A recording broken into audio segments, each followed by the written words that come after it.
ನಮಸ್ಕಾರ ಗೆಳೆಯರೆ, ತಮ್ಮೆಲ್ಲರಿಗೂ ಅನಾಮಿಕ ಯೂಟ್ಯೂಬ್ ಚಾನಲ್ಗೆ ಸ್ವಾಗತ. ಈ ವಕ್ಫ್ ತಿದ್ದುಪಡಿ ಕಾಯ್ದೆ 2025 ಇದು ಜಾರಿಗೆ ಬಂದ ಹಿಡಿದ ಕೆಲವೊಂದಿಷ್ಟು ಜನ ಇದರ ಸಾಂವಿಧಾನಿಕ ವ್ಯಾಲಿಡಿಟಿಯನ್ನು ಅಂದರೆ ಸಿಂಧುತ್ವವನ್ನು ಪ್ರಶ್ನಿಸಿ ಸುಪ್ರೀಂ ಕೋರ್ಟ್ನಲ್ಲಿ PIL ಅನ್ನು ದಾಖಲೆ ಮಾಡಿದ್ದಾರೆ. PIL ಅಂದರೆ ಪಬ್ಲಿಕ್ ಇಂಟ್ರೆಸ್ಟ್ ಲಿಟಿಗೇಷನನ್ನು ದಾಖಲೆ ಮಾಡಿದ್ದಾರೆ. ಅದರ ವಿಚಾರಣೆ ನಡೀತಿದೆ. ಹಾಗಾದರೆ ಈ ವಕ್ಫ್ ತಿದ್ದುಪಡಿ ಕಾಯ್ದೆ 2025 ಯಾವ ಹಳೆಯ ವಕ್ಫ್ ಕಾಯ್ದೆಯನ್ನು ತಿದ್ದುಪಡಿ ಮಾಡಿತ್ತು ಅಂತಂದರೆ ವಕ್ಫ್ ಕಾಯ್ದೆ 1995 ತಿದ್ದುಪಡಿ ಮಾಡಿತು. ಹಾಗಾದರೆ 1995 ವಕ್ಫ್ ಕಾಯ್ದೆ ಮತ್ತು ಈ ತಿದ್ದುಪಡಿ ಕಾಯ್ದೆಗೆ ನಡಬರ್ಕಿರ್ತಕ್ಕಂಥ 2025 ತಿದ್ದುಪಡಿ ಕಾಯ್ದೆಗೆ ಇರ್ತಕ್ಕಂಥ ಡಿಫ್ರೆನ್ಸ್ಗಳೇನೇನು ಅನ್ನೋದನ್ನು ಇವತ್ತು ನೋಡೋಣ. ಅದಕ್ಕಿಂತ ಮೊದಲು ಈ ವಕ್ಫ್ ಅಂದರೆ ಏನ ಅಂತೇಳಿ ಒಂದು ಸ್ವಲ್ಪ ವಿಚಾರ ಮಾಡೋಣ.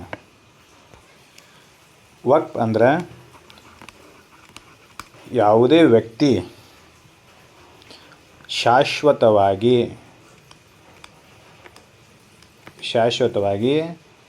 ತನ್ನ ಚರ ಅಥವಾ ಸ್ಥಿರ ಆಸ್ತಿಗಳನ್ನು ಧಾರ್ಮಿಕ ಉದ್ದೇಶಗಳಿಗಾಗಿ ಅಥವಾ ಸಾಮಾಜಿಕ ಉದ್ದೇಶಗಳಿಗಾಗಿ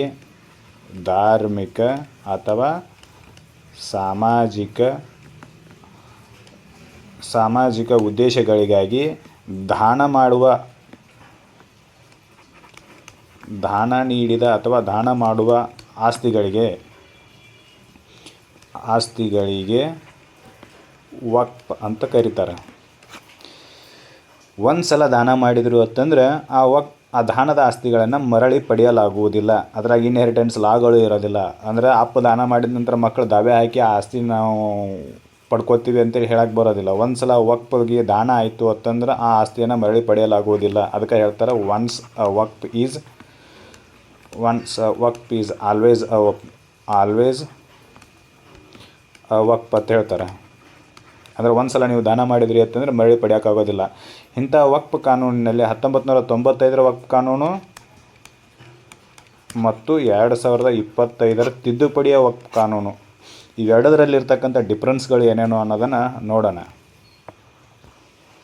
1995 ವಕ್ಫ್ ಕಾಯ್ದೆಯ ಹೆಸರು ಏನಪ್ಪ ಅಂತಂದ್ರೆ ಬರೀ ವಕ್ಫ್ ಕಾಯ್ದೆ 1995 ಇದರ ಹೆಸರು ಏನಪ್ಪ ಅಂತಂದ್ರೆ ನೇಮ್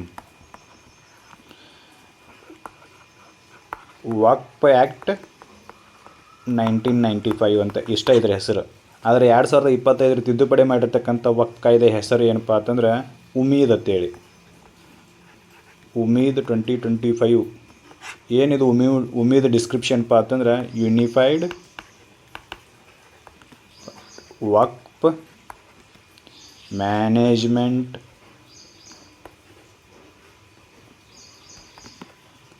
ಎಂಪವರ್ಮೆಂಟ್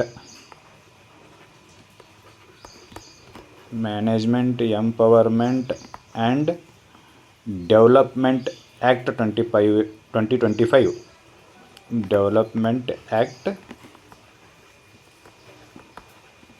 2025 ಇಷ್ಟಿದ್ರದ್ದು ಉಮೀದ್ ಅಂತೇಳಿ ಕರೀತಾರೆ. ಇದನ್ನು ಉಮೀದ್ 2025 ಅಂತೇಳಿ. 1995 ವಕ್ಫ್ ಕಾಯ್ದೆ ಹೆಸರು ವಕ್ಫ್ ಕಾಯ್ದೆ 1995 ಅಂತೇಳಿ ಅಷ್ಟೇ. ಆದರೆ 2025 ವಕ್ಫ್ ಕಾಯ್ದೆ ಹೆಸರು ಉಮೀದ್ 2025 ಅಂತೇಳಿ. Unified Waqf management empowerment and development act 2025 ಅಂತೇಳಿ. ಇದು ಫಸ್ಟ್ನೇ ಡಿಫ್ರೆನ್ಸು. ಹೆಸರು ಏನಪ್ಪ ಅಂತಂದ್ರೆ ಬರೀ ವಕ್ಫ್ ಕಾಯ್ದೆ 1995, ಇದು ವಕ್ಫ್ ಕಾಯ್ದೆ 2025 ಹೆಸರು unified Waqf management empowerment and development act 2025 ಅಂತೇಳಿ ಕರೀತಾರೆ ಇದನ್ನು. 1995 ಕಾಯ್ದೆಯಲ್ಲಿ ವಕ್ಫ್ ಆಸ್ತಿಯನ್ನು ಹೆಂಗೆ ಡಿಕ್ಲೇರ್ ಮಾಡ್ತಿದ್ರು, ವೇ ಆಫ್ ಡಿಕ್ಲೇರೇಷನ್ ಹೆಂಗಿತ್ತು ಅನ್ನೋದನ್ನು ನೋಡೋಣ. ಮತ್ತು ಅದಕ್ಕೂ ಏನು ಡಿಫ್ರೆನ್ಸ್.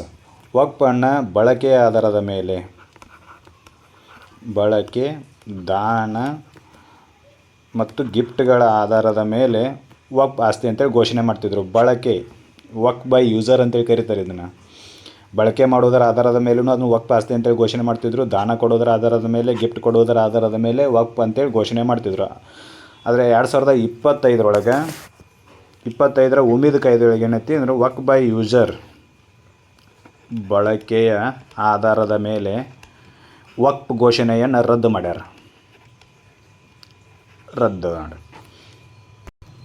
ಈ ವಕ್ ಬೈ ಯೂಸರ್ ಅಂತಂದ್ರೆ ಫಾರ್ ಎಕ್ಸಾಂಪಲ್ ಅಂತಕ್ಕಂಥ ಒಬ್ಬನ ಆಸ್ತಿಯಲ್ಲಿ ಈ ವಕ್ಫ್ದವರು ಯಾವುದಾದ್ರೂ ಒಂದು ತಮ್ಮ ಧಾರ್ಮಿಕ ಕಟ್ಟಡಗಳನ್ನು ಕಟ್ಟಿದ್ರು ಅಂತಂದ್ರೆ ಕಟ್ಟಡಗಳನ್ನ ಕಟ್ಟಿಸಿ ಅದನ್ನು ನಿರ್ವಹಣೆ ಮಾಡ್ಕೊತಾ ಬರ್ತಿದ್ರು ಅಂತಂದ್ರೆ ಅದರ ಆಧಾರದ ಮೇಲೆ ಅದನ್ನು ಇವರು ಬಳಕೆ ಮಾಡ್ತಾರೋ ಅನ್ನೋದರ ಆಧಾರದ ಮೇಲೆ ಅಂತಕ್ಕಂಥ ವ್ಯಕ್ತಿಯ ಆಸ್ತಿಯನ್ನು ವಕ್ಫ್ಗೆ ನೀಡಿಬಿಡೋದು. ಲಾಸ್ ಯಾರಿಗಿಲ್ಲಿ ಅಂತಕ್ಕಂಥ ವ್ಯಕ್ತಿಗೆ. ಅವನು ತನ್ನ ಸ್ವ ಇಚ್ಛೆಯಿಂದ ದಾನ ಮಾಡಿದ್ರೆ ಕೊಟ್ಟಿದ್ರೆ ಅದಕ್ಕೆ ರಿಜಿಸ್ಟ್ರೇಷನ್ ಆಗ್ತವೆ. ಇಲ್ಲಿ ರಿಜಿಸ್ಟ್ರೇಷನ್ ಇಲ್ಲ, ಏನೂ ಇಲ್ಲ. ಬಳಕೆಯ ಆಧಾರದ ಮೇಲೆ ಕೇವಲ ನಾನು ಆ ಜಾಗವನ್ನು ಬಳಸ್ಕೊಳ್ತಿದ್ದೆ, ಯೂಸ್ ಮಾಡ್ಕೊಳ್ತಿದ್ದೆ ಅನ್ನೋದರ ಆಧಾರದ ಮೇಲೆ ಮಾತ್ರ ಆ ಭೂಮಿಯನ್ನು ವಕ್ಫ್ ಅಂತೇಳಿ ಘೋಷಣೆ ಮಾಡ್ತಿತ್ತು. ಯಾವುದು 1995ರ ಕಾನೂನು. ಪಿ ವಿ ನರಸಿಂಹರವರಿದ್ರು ಅವಾಗ ಈ ಕಾನೂನನ್ನು ಜಾರಿಗೆ ತೊಗೊಂಬಂದಾಗ ಕಾಂಗ್ರೆಸ್ ಗೌರ್ಮೆಂಟು ಏನು ಕೇವಲ ಬಳಕೆಯ ಆಧಾರದ ಮೇಲೆ ವಕ್ಫ್ ಆಸ್ತಿ ಅಂತೇಳಿ ಘೋಷಣೆ ಮಾಡ್ತಿದ್ರು. ಆಮೇಲೆ ಎರಡನೇದ್ದು ಈ ವಕ್ಫ್ಗೆ ದಾನ ನೀಡ್ತಕ್ಕಂಥ ವ್ಯಕ್ತಿ ಕಂಪಲ್ಸರಿ 5 ವರ್ಷಗಳ ಅವಧಿಯವರೆಗೆ ಏನು ಮಾಡ್ತಿರ್ಬೇಕು ಅಂತಂದ್ರೆ ಕಡ್ಡಾಯವಾಗಿ ಇಸ್ಲಾಮನ್ನು ಪಾಲನೆ ಮಾಡ್ತಿರ್ಬೇಕು. ಇಸ್ಲಾಮನ್ನ ಪಾಲನೆ ಮಾಡ್ತಿರ್ಬೇಕು ಅಂದ್ರೆ ಮಾತ್ರ ಆ ವ್ಯಕ್ತಿ ಏನು ಮಾಡಬೇಕು, ದಾನ ಮಾಡಬೇಕು. ಈ ಫಾರ್ ಎಕ್ಸಾಂಪಲ್ ಯಾವುದೇ ವ್ಯಕ್ತಿ ಇವತ್ತು ಕ್ರಿಶ್ಚಿಯನ್ ಇದ್ದ ಮುಸ್ಲಿಮ್ ಆದ ತಕ್ಷಣ ತನ್ನ ಆಸ್ತಿಯನ್ನು ದಾನ ಮಾಡ್ತೀನಿ, ವಕ್ಫ್ ಮಾಡ್ತೀನಿ ಅಂತಂದ್ರೆ ಅಲ್ಲ. ಅಲ್ಲಿ ಕನ್ವರ್ಜನ್ ಆ್ಯಂಗಲ್ ಅಂತೇಳಿ ಒಂದು ಬರ್ತೈತಿ, ಧಾರ್ಮಿಕ ಪರಿವರ್ತನೆ ಆ್ಯಂಗಲ್ಲು ಕೂಡ ಒಂದು ಬರ್ತೈತಿ, ದೃಷ್ಟಿಕೋನವೂ ಅಲ್ಲಿ ಬರ್ತೈತಿ. ಅದನ್ನು ತಡೆಯೋ ಸಲುವಾಗಿ ಏನು ಮಾಡಿದ್ರು ಅಂತಂದರೆ ಯಾವುದೇ ವ್ಯಕ್ತಿ ವಕ್ಫ್ ಮಾಡಬೇಕು ಅಂತಂದ್ರೆ ಅವ ಕನಿಷ್ಠ 5 ವರ್ಷಗಳ ಅವಧಿಯವರೆಗೂ ಇಸ್ಲಾಮನ್ನು ಪಾಲನೆ ಮಾಡ್ತಿರ್ಬೇಕು. ಅಂಥ ವ್ಯಕ್ತಿ ಮಾತ್ರ ವಕ್ಫ್ ಮಾಡಬಹುದು. ಆಮೇಲೆ ಇದರೊಳಗೆ ಮೂರನೇದ್ದು ಈ ವಕ್ಫ್ ಮಾಡಬೇಕಾದ್ರೆ ಈಗ ಒಬ್ಬ ಮುಸ್ಲಿಮ್ ತಂದೆಗೆ ಗಂಡು ಮಕ್ಕಳೇ ಇರೋದಿಲ್ಲ. ಗಂಡು ಮಕ್ಕಳಿದ್ರೆ ಮಾತ್ರ ಆಸ್ತಿಗೆ ವಾರಸುದಾರರಾಗ್ತಾರೆ. ಮುಸ್ಲಿಮ್ ಕಾನೂನಲ್ಲಿ ಹೆಣ್ಮಕ್ಳಿದ್ರು ಅಂತಂದ್ರೆ ವಾರಸುದಾರರಲ್ಲ. ಅಂಥವಾಗ ಏನು ಮಾಡ್ತಾರೋ ಅಂತಂದ್ರೆ ವಕ್ಫ್ ಬೋರ್ಡ್ ಏನು ಮಾಡ್ತಿತ್ತು ಅಂದರೆ ಕೆಲವೊಂದಿಷ್ಟು ಸಲ ಧಮಕಿ ಹಾಕಿ ಇಂಥ ಕಂಪ್ಲೇಂಟ್ಗಳು ಬಂದಾವೆ. ಧಮಕಿ ಹಾಕಿ ಏನು ಮಾಡ್ತಿತ್ತು ಅಂದರೆ ಅದನ್ನ ವಕ್ಫ್ ಮಾಡಿಸ್ಕೊತಿತ್ತು. ಅಂಥ ಪರಿಸ್ಥಿತಿಯಲ್ಲಿ ಆ ಹೆಣ್ಣು ಮಕ್ಕಳ ಹೇಳಿಕೆಗಳನ್ನು ಅಥವಾ ಆಶಯಗಳಿಗೆ ವಿರುದ್ಧವಾಗಿ ಅವನ ಆಸ್ತಿಯನ್ನು ಏನು ಮಾಡ್ತಿತ್ತು ಅಂದರೆ ವಕ್ಫ್ ಬೋರ್ಡು ತನ್ನ ಆಸ್ತಿ ಅಂತೇಳಿ ಘೋಷಣೆ ಮಾಡ್ತಿತ್ತು. ಈಗ ಹಂಗೆ ಮಾಡೋಕ್ಕೆ ಬರೋದಿಲ್ಲ. ಆ ಹೆಣ್ಣು ಮಕ್ಕಳ ಆಸ್ತಿಯನ್ನು ನಿರಾಕರಿಸುವಂತಿಲ್ಲ. ಈ ಕ್ಲಾಸನ್ನು ಆ್ಯಡ್ ಮಾಡಿದ್ದಾರೆ. ಮೂರನೇ ಡಿಫ್ರೆನ್ಸ್ ಏನಪ್ಪ ಅಂತಂದರೆ ಗೌರ್ಮೆಂಟ್ ಆಸ್ತಿಯನ್ನು ವಕ್ಫ್ ಆಸ್ತಿ ಅಂತೇಳಿ ಘೋಷಣೆ ಮಾಡ್ಬೋದೇನಾ ಅಂತೇಳಿ. ಗೌರ್ಮೆಂಟ್ ಆಸ್ತಿಯನ್ನು ವಕ್ಫ್ ಅಂತೇಳಿ ಘೋಷಣೆ ಮಾಡ್ಬೋದೇನಾ ಅಂತೇಳಿ 1995ರೊಳಗೆ ಇದ್ರ ಬಗ್ಗೆ ಯಾವುದೇ ರೀತಿಯಾಗಿರ್ತಕ್ಕಂಥ ಸ್ಪಷ್ಟವಾದ ಲಾಗಳಿರಲಿಲ್ಲ, ಸ್ಪಷ್ಟವಾದ ಕಾನೂನುಗಳಿರಲಿಲ್ಲ. ಕಾಯ್ದೆ ಒಳಗೆ ಕಾನೂನೇ ಇರಲಿಲ್ಲ. ಏನಂತಂದ್ರೆ ಗೌರ್ಮೆಂಟ್ ಆಸ್ತಿಯನ್ನು ವಕ್ಫ್ ಅಂತೇಳಿ ಘೋಷಣೆ ಮಾಡ್ಬೋದೇನಾ ಅಂತೇಳಿ. ಆದ್ರೆ 2025 ತಿದ್ದುಪಡಿ ಕಾಯ್ದೆ ಒಳಗೆ ಏನು ಮಾಡ್ತೀವಿ ಅಂದರೆ ಯಾವುದೇ ಸರ್ಕಾರಿ ಆಸ್ತಿಗಳನ್ನು ವಕ್ಫ್ ಅಂತೇಳಿ ಘೋಷಣೆ ಮಾಡಲು ಬರುವುದಿಲ್ಲ. No government property declared as a waqf property ಅಂತ ಅಂದರೆ ವಕ್ಫ್ ಪ್ರಾಪರ್ಟಿ ಅಂತೇಳಿ ಘೋಷಣೆ ಮಾಡೋಕ್ಕೆ ಬರೋದಿಲ್ಲ. ಆಮೇಲೆ ಮಾಲೀಕತ್ವ ವಿವಾದಗಳು ಏನಾದರೂ ಓನರ್ಶಿಪ್ಪದು ಡಿಸ್ಪ್ಯೂಟ್ ಏನಾದರೂ ಇದ್ದರೆ ಅದನ್ನು ಕಲೆಕ್ಟರ್ ಬಗೆಹರಿಸಬೇಕು ಮತ್ತು ಅದನ್ನು ರಿಪೋರ್ಟ್ ಮಾಡಬೇಕು, ಸ್ಟೇಟ್ ಗೌರ್ಮೆಂಟ್ಗೆ ರಿಪೋರ್ಟ್ ಮಾಡಬೇಕು ಅಂತೇಳಿ ಈ ಕಾಯ್ದೆ ಒಳಗೆ ಆ್ಯಡ್ ಮಾಡಿದ್ರು. ಮೊದಲು ಗೌರ್ಮೆಂಟ್ ಆಸ್ತಿಯನ್ನು ವಕ್ಫ್ ಅಂತೇಳಿ ಘೋಷಣೆ ಮಾಡೋಕ್ಕೆ ಬರ್ತೈತಿ ಅಂತೇಳಿ ಏನಾದರೂ ಒಂದು ಫೀಚರ್ಸ್ ಇದ್ದರೆ ಮೊದಲು 1995 ಕಾನೂನಿನಲ್ಲಿ ಅದನ್ನು ಯಾವುದೇ ರೀತಿಯಾಗಿ ಸ್ಪಷ್ಟವಾಗಿ ಹೇಳಿರಲಿಲ್ಲ. 1995 ಕಾಯ್ದೆಯಲ್ಲಿ ಗೌರ್ಮೆಂಟ್ ಆಸ್ತಿಯನ್ನು ವಕ್ಫ್ ಆಸ್ತಿ ಅಂತೇಳಿ ಡಿಕ್ಲೇರ್ ಮಾಡೋಕ್ಕೆ ಬರ್ತೈತಿ ಅನ್ನೋದಕ್ಕೆ ಯಾವುದೇ ರೀತಿಯಾಗಿರ್ತಕ್ಕಂಥ ಸ್ಪಷ್ಟನೆ ಇರಲಿಲ್ಲ. ಆದರೆ 2025 ಕಾಯ್ದೆಯಲ್ಲಿ ಯಾವುದೇ ಗೌರ್ಮೆಂಟ್ ಆಸ್ತಿಯನ್ನು ವಕ್ಫ್ ಅಂತೇಳಿ ಡಿಕ್ಲೇರ್ ಮಾಡೋಕ್ಕೆ ಬರೋದಿಲ್ಲ. ಆಮೇಲೆ ಓನರ್ಶಿಪ್ಪದು ಏನಾದರೂ ಡಿಸ್ಪ್ಯೂಟ್ಸ್ ಇತ್ತು, ವಿವಾದಗಳಿದ್ದು ಅಥವಾ ಮಾಲೀಕತ್ವದ ವಿವಾದಗಳು ಏನಾದರೂ ಇದ್ವು ಅಂತಂದ್ರೆ ಅದನ್ನು ಕಲೆಕ್ಟರ್ ಬಗೆಹರಿಸಿ ಅದನ್ನು ರಿಪೋರ್ಟ್ ಮಾಡಬೇಕು ಗೌರ್ಮೆಂಟಿಗೆ ಅಂತೇಳಿ ಈ ಕಾಯ್ದೆನೇ ಆ್ಯಡ್ ಮಾಡಿದ್ರು. ಯಾವುದ್ರೊಳಗೆ ವಕ್ಫ್ ಅಮೆಂಡ್ಮೆಂಟ್ ಆ್ಯಕ್ಟ್ 2025 ಉಮೀದ್ ಕಾಯ್ದೆ ಒಳಗೆ. ಇನ್ನು ನಾಲ್ಕನೇದ್ದು ಒಂದು ಆಸ್ತಿಯನ್ನು ವಕ್ಫ್ ಆಸ್ತಿ ಅಂತೇಳಿ ನಿರ್ಧಾರ ಮಾಡೋರು ಯಾರು ಅಂತ. ವಕ್ಫ್ ಆಸ್ತಿ ಅಂತೇಳಿ ನಿರ್ಧರಿಸುವವರು ಯಾರು ಅಂತೇಳಿ ಇದ್ರಾಗ ಏನು ಮಾಡಿದ್ರು ಅಂತಂದ್ರೆ 1995 ಕಾಯ್ದೆ ಒಳಗೆ ವಕ್ಫ್ ಬೋರ್ಡು ವಕ್ಫ್ ಆಸ್ತಿಯ ಬಗ್ಗೆ ವಿಚಾರಣೆ ನಡೆಸಿ ವಿಚಾರಣೆ ನಡೆಸಿ ನಿರ್ಧಾರ ಮಾಡ್ತಿತ್ತು. ಇದು ವಕ್ಫ್ ನಿರ್ಧಾರ ಮಾಡ್ತಿತ್ತು. ಯಾವುದು? ವಕ್ಫ್ ಬೋರ್ಡ್. ಏನು? ಯಾವುದೋ ಒಂದು ಆಸ್ತಿಯನ್ನು ವಕ್ಫ್ ಆಸ್ತಿ ಹೌದು ಅಲ್ಲೋ ಅಂತೇಳಿ ನಿರ್ಧಾರ ಮಾಡುವ ಅಧಿಕಾರ ವಕ್ಫ್ ಬೋರ್ಡ್ಗೆ ಮಾತ್ರ ಇತ್ತು. ಈ ಕಾಯ್ದೆಯನ್ನು 2025 ರದ್ದು ಮಾಡಿದರು. ಉದಾಹರಣೆ ಮೂಲಕ ಅದನ್ನು ತಿಳ್ಕೊಳ್ಳೋಣ. ಈಗ ಇಬ್ಬರು ವ್ಯಕ್ತಿಗಳು ಯಾರಪ್ಪ ಅಂತಂದ್ರೆ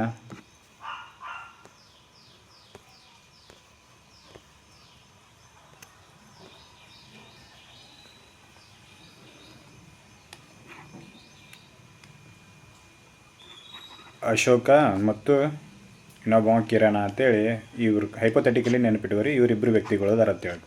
ಅಶೋಕ್ ಇದ್ದವ ಏನು ಮಾಡ್ತಾನೋ ಅಂತಂದ್ರೆ ಈ ಕಿರಣ್ ಹತ್ತೆಗೆ ಇರ್ತಕ್ಕಂಥ ಆಸ್ತಿ ನಂದು ಅಂತೇಳಿ ಹೇಳ್ತಾನೆ ನಾವು. ಹಾಗಾದ್ರೆ ಈ ಕಿರಣ್ ಹತ್ತೆಗೆ ಇರ್ತಕ್ಕಂಥ ಆಸ್ತಿ ನಂದು ಅಂತ ಹೇಳಬೇಕು ಅಂತಂದ್ರೆ ಅವ ಸಾಬೀತು ಮಾಡಬೇಕು. ಅದು ಆಸ್ತಿ ಇವಂದು ಹೆಂಗೆ ನಿಮ್ಮ ಅಪ್ಪನಿಂದ ಬಂತು, ನೀಕೊಂಡು ತೊಗೊಂಡು ನಿನ್ನ ಹೆಸರಿಗೆ ಯಾರಾದರೂ ಗಿಫ್ಟ್ ಮಾಡಿದ್ರು, ಖರೀದಿ ಮಾಡಿದೆಯೋ, ಮತ್ತೇನಾರು ಮಾಡಿದೀವಿ ಅಂತೇಳಿ ನಿನಗೆ ಹೆಂಗೆ ಆಸ್ತಿ ಬಂತು, ಪೂರ್ವಜರಿಂದ ಬಂತು ಅನ್ನೋದನ್ನು ತೋರಿಸ್ಬೇಕು. ಯಾರಿಗೆ? ಕೋರ್ಟಿಗೆ. ಎಲ್ಲಿ ಕೋರ್ಟಿಗೆ? ಸಿವಿಲ್ ಕೋರ್ಟಿಗೆ. ಆವಾಗ ಕಿರಣ್ ಹತ್ತಕ್ಕಿರ್ತಕ್ಕಂಥ ಆಸ್ತಿ ಅದು ಸರಿಯಾಗಿ ವಿವರಣೆ ಕೊಟ್ಟ ನಂತರ ಈ ಆಸ್ತಿ ಅಶೋಕನದಂತೇಳಿ ತೀರ್ಮಾನಿಸಿ ಸಿವಿಲ್ ಕೋರ್ಟಿಗೆ ಮಾಡ್ತಿತ್ತು ಅಂತಂದ್ರೆ ಕಿರಣ್ ಹತ್ತಕ್ಕಿಂತ ಆಸ್ತಿಯನ್ನು ಕಬ್ಜಾವನ್ನು ಅಶೋಕ ಕೊಡಿಸ್ತಿತ್ತು. ಆದರೆ ಇಲ್ಲಿ ಹಂಗಿಲ್ಲ.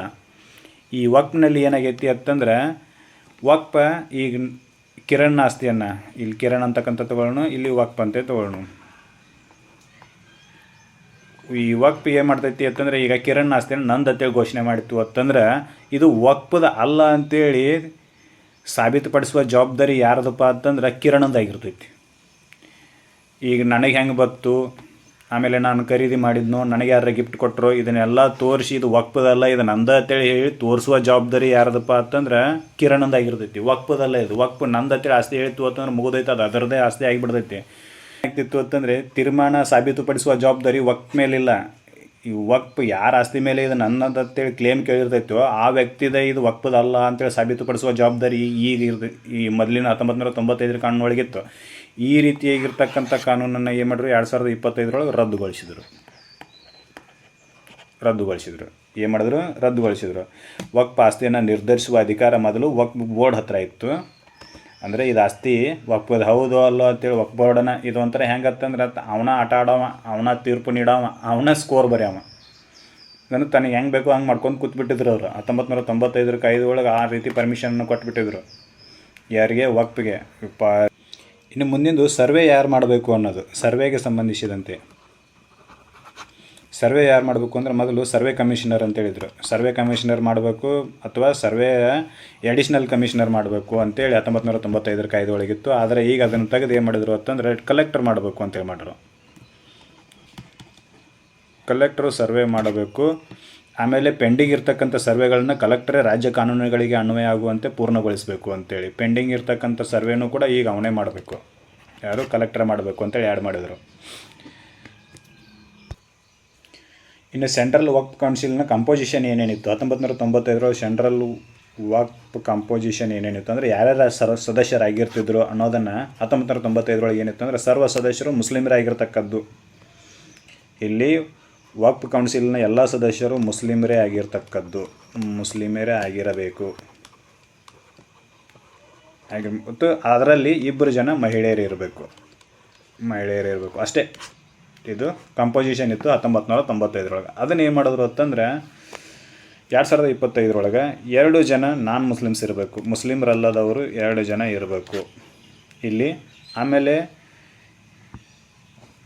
ಈ MP ನಿವೃತ್ತ ಜಡ್ಜ್ ಪ್ರಮುಖ ವ್ಯಕ್ತಿಗಳು ಮುಸ್ಲಿಮರಾಗಿರಬೇಕು ಅಂತೇನಿರಲಿಲ್ಲ, ಆಗಬೇಕಂತೇನಿಲ್ಲ. ಏನು? ನಿವೃತ್ತ ಜಡ್ಜ್, ರಿಟೈರ್ಡ್ ಜಡ್ಜ್, ಆಮೇಲೆ ಎಮಿನೆಂಟ್ ಪರ್ಸನ್ ಅಂತೇಳಿ ನೀವು ಆಯ್ಕೆ ಮಾಡ್ತಾರಲ್ಲ, ಆ ಆಯ್ಕೆಯಲ್ಲಿ ಮುಸ್ಲಿಮರು ಇರಬೇಕು ಅಂತೇನಿಲ್ಲ. ಫಸ್ಟ್ನೇದು 2025 ತಿದ್ದುಪಡಿ ಒಳಗೆ ಕಂಪಲ್ಸರಿ 2 ಜನ ಏನಿರಬೇಕು ಅಂತಂದ್ರೆ ನಾನ್ ಮುಸ್ಲಿಮ್ಸ್ ಇರಲೇಬೇಕು. ಆಮೇಲೆ MP, retired judge, eminent persons ಲೆಕ್ಕದೊಳಗೆ ಆಯ್ಕೆ ಮಾಡಿದ್ರು ಅಂತಂದ್ರೆ ಅದರಲ್ಲಿ ಮುಸ್ಲಿಮರು ಇರಬೇಕು ಅಂತೇನಿಲ್ಲ. ಮುಸ್ಲಿಮರನ್ನ ಆಯ್ಕೆ ಮಾಡ್ಬೋದು, ಆದರೆ ಕಂಪಲ್ಸರಿ ಮುಸ್ಲಿಮರು ಅಂತೇನಿಲ್ಲ. ಆಮೇಲೆ ಮುಸ್ಲಿಂ ಸದಸ್ಯರಲ್ಲಿ ನೀವೇನು ಮುಸ್ಲಿಮರನ್ನ ಆಯ್ಕೆ ಮಾಡ್ತಿರಲ್ಲ ಅದರಲ್ಲಿ ಕಂಪಲ್ಸರಿ 2 ಜನ ಮಹಿಳೆಯರು ಇರಲೇಬೇಕು. ಮಹಿಳೆಯರು ಕಡ್ಡಾಯ. ನಾನ್ ಮುಸ್ಲಿಮರಲ್ಲಿ ಮಹಿಳೆಯರು ಅಂತಲ್ಲ, ಇಲ್ಲಿ ಮಹಿಳೆಯರನ್ನು ಮಾಡ್ಬೋದು, ಇಲ್ಲ ಪುರುಷರನ್ನು ಮಾಡ್ಬೋದು, ಇಲ್ಲ ಮಹಿಳೆ ಪುರುಷರನ್ನು ಮಾಡ್ಬೋದು. ಕಂಪಲ್ಸರಿ ನಾನ್ ಮುಸ್ಲಿಮರಲ್ಲಿ 2 ಜನ ಇರಲೇಬೇಕು. ಆಮೇಲೆ ಮುಸ್ಲಿಮರಲ್ಲಿ ಏನು ಆಯ್ಕೆ ಮಾಡ್ತಿದ್ರಲ್ಲ ಅದರಲ್ಲಿ ಕಂಪಲ್ಸರಿ 2 ಜನ ಮಹಿಳೆಯರು ಇರಲೇಬೇಕು. ಆಮೇಲೆ ಇಲ್ಲಿ ಏನು ಮಾಡಿತ್ತು ಅಂತಂದ್ರೆ ಇಸ್ಲಾಂನ ತಜ್ಞರನ್ನು ಹೊರಗಿಡಲಾಯಿತು. ಮಹಿಳೆಯರು ಇರಲೇಬೇಕು. ಕೌನ್ಸಿಲ್ನಲ್ಲಿ ಯಾರ್ಯಾರು ಸದಸ್ಯರು ಇರಬೇಕು ಅನ್ನೋದಾಯಿತು. ಈಗ ಬೋರ್ಡ್ನಾಗ ಯಾರ್ಯಾರು ಸದಸ್ಯರು ಇರಬೇಕು ಅಂತ, ವಕ್ಫ್ ಬೋರ್ಡಿನೊಳಗೆ ಯಾರ್ಯಾರು ಸದಸ್ಯರು ಇರಬೇಕು ಅನ್ನೋದನ್ನು ಚುನಾಯಿತ MP, MLA, ಬಾರ್ ಕೌನ್ಸಿಲ್ನ ಸದಸ್ಯರು, ಅದರಾಗ 2ಕ್ಕಿಂತ ಕಡಿಮೆ ಇಲ್ಲದ ಮುಸ್ಲಿಂ ಮಹಿಳಾ ಸದಸ್ಯರು ಇರಬೇಕು ಅಂತ ಮೊದಲಿತ್ತು. ಎಷ್ಟು ಜನನ ವಕ್ಫ್ ಬೋರ್ಡ್ನ ಮೆಂಬರ್ಸ್ ಮಾಡ್ತಿರಲೋ ಅದರೊಳಗೆ MP ಇರಬೇಕು, MLAಗಳು ಇರಬೇಕು, ಬಾರ್ ಕೌನ್ಸಿಲ್ನ ಸದಸ್ಯರು ಇರಬೇಕು. ಎಷ್ಟು ಜನನ ಆಯ್ಕೆ ಮಾಡ್ತಿರಲ್ಲ ಅದ್ರಾಗ ಕಡಿಮೆ ಅಂದರೂ 2 ಜನ ಮುಸ್ಲಿಮ್ಸ್ ಮಹಿಳೆಯರು ಇರಲೇಬೇಕು ಅಂಥೇಳಿ 1995 ಕಾಯ್ದೆ ಹೇಳ್ತಿತ್ತು. ಆದರೆ ಈಗ ಏನು ಮಾಡ್ತಿತ್ತು ಅಂದ್ರೆ ಈ ವಕ್ಫ್ ಬೋರ್ಡನ್ನು ನಾಮನಿರ್ದೇಶನ ಮಾಡುವ ಕೆಲಸವನ್ನು ರಾಜ್ಯ ಸರ್ಕಾರಕ್ಕೆ ಕೊಡ್ತು. ರಾಜ್ಯ ಸರ್ಕಾರ ಮಾಡಬೇಕು. ಅದರೊಳಗೆ 2 ಜನ ಮುಸ್ಲಿಮ್ರನ್ನು ಅಲ್ಲದವರನ್ನು, ನಾನ್ ಮುಸ್ಲಿಮ್ಸನ್ನು ಆಯ್ಕೆ ಮಾಡಬೇಕು. ಆಮೇಲೆ ಅತಿ ಕಡಿಮೆ ಅಂದರೂ ಒಬ್ಬ ಶಿಯಾದಿಂದ ಇರಬೇಕು, ಒಬ್ಬ ಸುನ್ನಿಯಿಂದ ಇರಬೇಕು. ಇನ್ನು ಕೆಲವೊಂದಿಷ್ಟು ಜನ ಮುಸ್ಲಿಂ ಹಿಂದುಳಿದ ವರ್ಗದ ಸದಸ್ಯರು ಇರಲೇಬೇಕು. ಶಿಯಾದವ್ರು ಇರಬೇಕು, ಸುನ್ನಿದವ್ರು ಇರಬೇಕು. ಆಮೇಲೆ ಬ್ಯಾಕ್ವರ್ಡ್ ಕ್ಲಾಸಸ್ ಆಫ್ ಮುಸ್ಲಿಮ್ದವರು ಕೂಡ ಅದರಲ್ಲಿ ಇರಲೇಬೇಕು ಆ ಬೋರ್ಡ್ನಲ್ಲಿ. ಆಮೇಲೆ ಇಲ್ಲಿವರೆಗೂ ಬೋಹ್ರಾ ಮತ್ತು ಆಗಾಖಾನಿ ಅಂತಕ್ಕಂಥ 2 ಮುಸ್ಲಿಂ ಸಮಾಜಗಳ ಸದಸ್ಯರು ಇರ್ತಿರಲಿಲ್ಲ. ಈಗ ಅವರಿಗೂ ಪ್ರಯಾರಿಟಿ ಕೊಟ್ಟರು. ಬೋಹ್ರಾ ಮತ್ತು ಆಗಾಖಾನಿ ಈ 2 ಸಮಾಜದವರು ಇಲ್ಲಿವರೆಗೂ ಅವರಿಗೆ ಇದನ್ನು ರೀಪ್ರೆಸೆಂಟೇಷನ್ ಇರಲಿಲ್ಲ ಎಲ್ಲಿ ವಕ್ಫ್ ಬೋರ್ಡಿನೊಳಗೆ. ಆದರೆ ಈಗ ಏನು ಮಾಡಿದ್ರು ಅಂತಂದ್ರೆ ಅವರಿಗೂ ಕೂಡ ರೀಪ್ರೆಸೆಂಟೇಷನನ್ನು ಕೊಟ್ಟರು. ಕಂಪಲ್ಸರಿ ಬೋಹ್ರಾ ಮತ್ತು ಆಗಾಖಾನಿ ಇರಬೇಕು. ಶಿಯಾ ಮತ್ತು ಸುನ್ನಿ ಇದ್ದೇ ಇರ್ತಾರೆ. Backward classes of Muslim community ಕೂಡ ಇರಲೇಬೇಕು. ಅಂತಂದರೆ ಈಗ ಮುಜಾವರ, ನದಾಪ ಈ ರೀತಿ ಕಮ್ಯುನಿಟಿ ಕೂಡ ಅದರಲ್ಲಿ ಇರಲೇಬೇಕು. ಆಮೇಲೆ 2 ಮಹಿಳಾ ಸದಸ್ಯರಂತರೂ ಕಂಪಲ್ಸರಿ. ಅದನ್ನೇನು ತೆಗೆದುಹಾಕಿಲ್ಲ. 2 ವುಮನ್ ಮೆಂಬರ್ಸ್ ಕಂಪಲ್ಸರಿ, ಅದನ್ನೇನು ತೆಗೆದುಹಾಕಿಲ್ಲ. ವಕ್ಫ್ ಕೌನ್ಸಿಲ್ ಆಯಿತು, ವಕ್ಫ್ ಬೋರ್ಡ್ ಆಯಿತು. ಇನ್ನು ಟ್ರಿಬ್ಯುನಲ್ಗಳಿಗೆ ಯಾರ್ಯಾರು ಇರಬೇಕು ಅಂತ ಒಂದು ಸೆಕೆಂಡ್. ಟ್ರಿಬ್ಯುನಲ್ದಲ್ಲಿ ಯಾರ್ಯಾರು ಇರಬೇಕು ಅಂತ, ವಕ್ಫ್ ಟ್ರಿಬ್ಯುನಲ್ನಲ್ಲಿ ಯಾರ್ಯಾರು ಇರಬೇಕು ಅಂತ.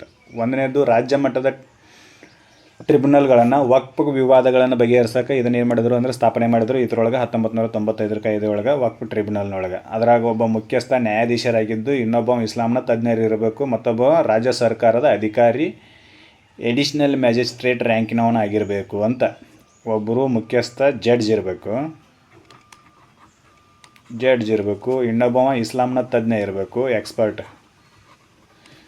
ಇನ್ನೊಬ್ಬವ ಎಡಿಷ್ನಲ್ ಮ್ಯಾಜಿಸ್ಟ್ರೇಟ್ ರ್ಯಾಂಕಿನ್ಕಿಂತ ಕಡಿಮೆ ಇರದ ಒಬ್ಬ ಅಧಿಕಾರಿ, ರಾಜ್ಯ ಸರ್ಕಾರದ ಅಧಿಕಾರಿ ಇರಬೇಕು ಅಂತೇಳಿ ಇತ್ತು 1995 ಕಾಯ್ದೆ ಒಳಗೆ. ಆದರೆ 2025 ಉಮ್ಮೀದ್ ಕಾಯ್ದೆಯೊಳಗೆ ಏನು ಮಾಡಿದರು ಅಂದರೆ ಇಸ್ಲಾಂನ ತಜ್ಞನನ್ನು ಹೊರಗಿಟ್ಟರು. ಒಂದನೇದು ಎಕ್ಸ್ಪರ್ಟನ್ನು ಹೊರಗಿಟ್ಟರು. ಇದು ಆಸ್ತಿ ವಿವಾದ ಆಗಿರೋದ್ರಿಂದ ನೀವು ಎಕ್ಸ್ಪರ್ಟನ್ನು ತೊಗೊಂಡು ಏನು ಮಾಡೋದೈತೆ ಅಂತೇಳಿ ಇವನು ಹೊರಗಿಟ್ಟರು. ಎರಡನೇದು ಜಿಲ್ಲಾ ನ್ಯಾಯಾಧೀಶರನ್ನು ಚೇರ್ಮನ್ನನ್ನಾಗಿ ಮಾಡಿದರು.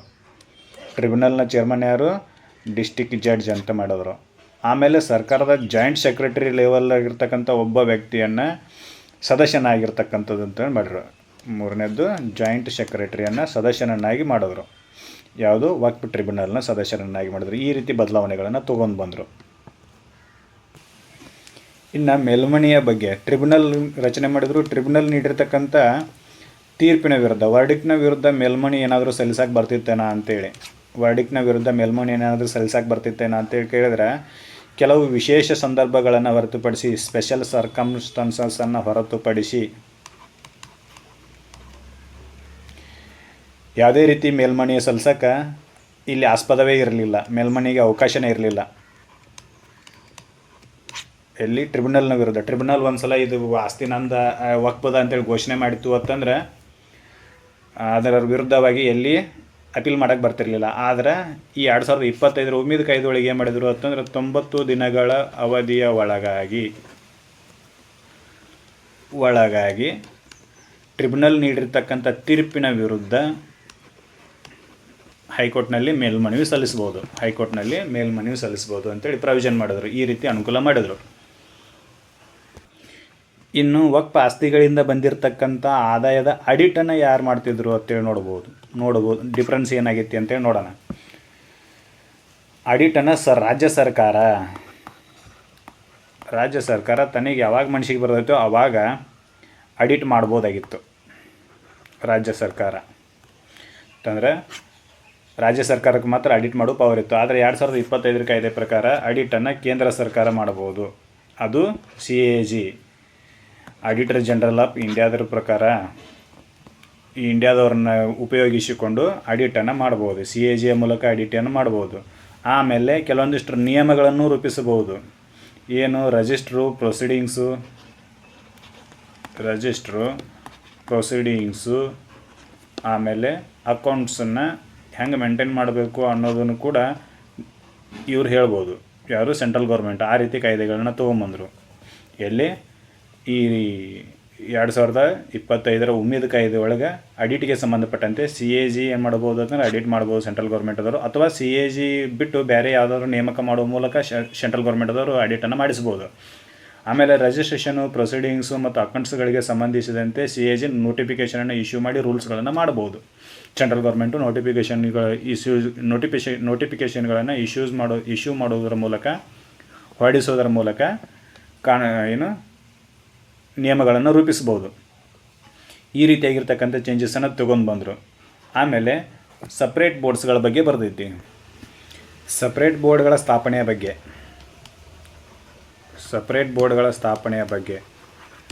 1995 ಕಾಯ್ದೆಗಳಿಗೆ ಏನು ಮಾಡಿತ್ತು ಅಂದರೆ ಶಿಯಾ ಮತ್ತು ಸುನ್ನಿಗಳಿಗೆ ಸಪ್ರೇಟ್ ಬೋರ್ಡ್ಗಳ ಸ್ಥಾಪನೆಯ ಬಗ್ಗೆ ಅವಕಾಶ ನೀಡಿತ್ತು.